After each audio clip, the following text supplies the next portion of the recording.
When you're parenting a child with OCD, what are 5 things you can do to try and keep sane and calm to get you through it? Hi, I'm Julie, author of the Mind Monsters books to help younger children with OCD.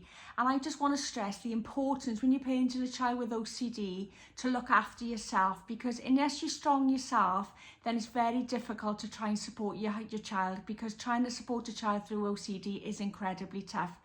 So number one tip you can do is to have a bubble bath. I mean, it might sound the most obvious thing in the world, but very often when you're consumed by OCD and you're dancing to every tune, it can be sometimes hard even just to sort of grab 5 minutes just to go into the bath and just have a soak.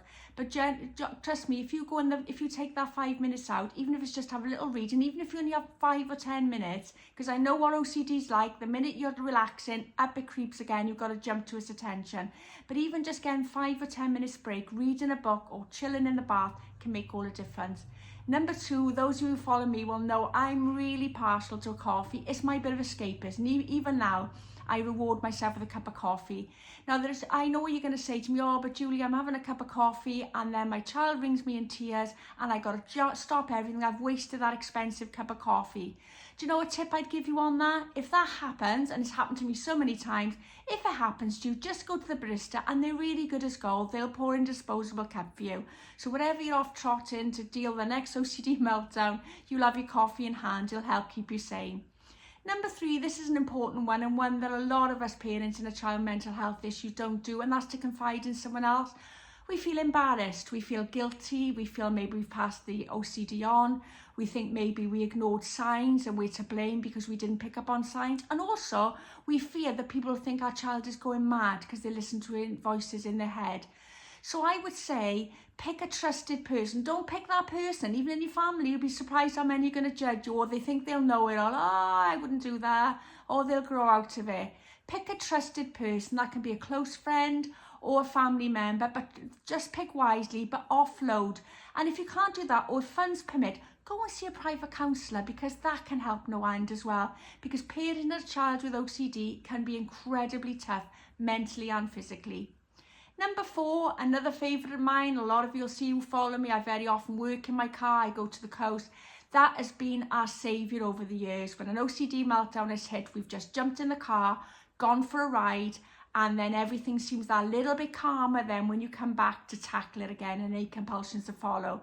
So go for a ride. It doesn't have to be far. It could even be sitting in your car on the drive, just anywhere that gives you some form of escapism. And finally, number 5, my last tip is music is very powerful when you're going through a difficult time. So create a playlist, not just for you, but for your children as well. Like if they're struggling when they go to school, create a playlist, and bonus tip, have a sing with it on the way as well. That you'll be surprised how much that helps calm anxiety. We used to have our special song as well when we were about to do compulsions, and that used to sort of zone us out ready for when the compulsions were going to hit.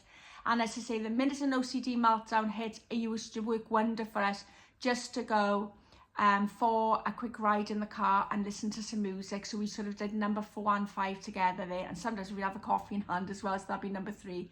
So I hope that's helped, because it is really, really important when you're parenting a child with any mental health issues that you look after yourself as well.